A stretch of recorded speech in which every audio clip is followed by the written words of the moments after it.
ନିଜକୁ ଧନ୍ୟ ମନେ କରୁଅଛି।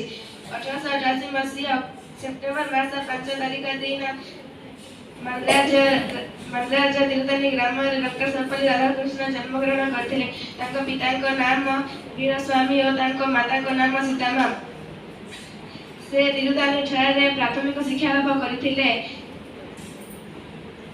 ପ୍ରବେଶିକା ପରୀକ୍ଷା ଉତ୍ତୀର୍ଣ୍ଣ ହୋଇ ସେ ମାନ୍ଦ୍ରାଜ କଲେଜରେ MA ପାସ୍ କରି ସରକାରୀ ମାନ୍ଦ୍ରାଜ କଲେଜରେ ଅଧ୍ୟାପକ ଭାବେ ଉନ୍ନୀତ ହୋଇଥିଲେ। ଏତିକି କହି ମୋ ବକ୍ତବ୍ୟ ମୁଁ ବନ୍ଦ କରୁଅଛି। ଧନ୍ୟବାଦ।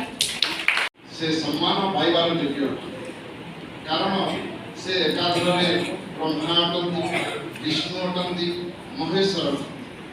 ଆଉ ଯେଉଁ ବ୍ରହ୍ମା ବିଷ୍ଣୁ ମହେଶ୍ୱରଙ୍କୁ ନେଇ ସାରା ବିଶ୍ୱ ଚାଲୁଛି। ଆଉ ଏ ଗୁରୁମାନେ ମଧ୍ୟ ଆମର ଏ ବିଶ୍ୱକୁ ଚଲାଉଛନ୍ତି। ତେଣୁ ଗୁରୁ ସମ୍ମାନ ପାଇବାର ଯୋଗ୍ୟ।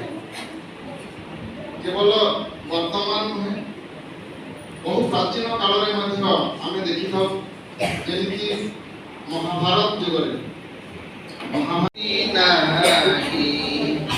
ଧରଣୀ ମାର ଯୋଗ୍ୟ ସନ୍ତାନ, ଧରଣୀ ମାର ଯୋଗ୍ୟ ସନ୍ତାନ, ତୁମ ବିନା ଶାନ୍ତି କାହିଁ।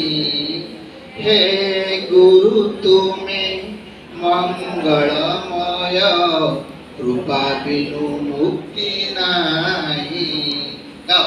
हे गुरु तुमे मंगलमय, कृपा बिनु मुक्ति नाही।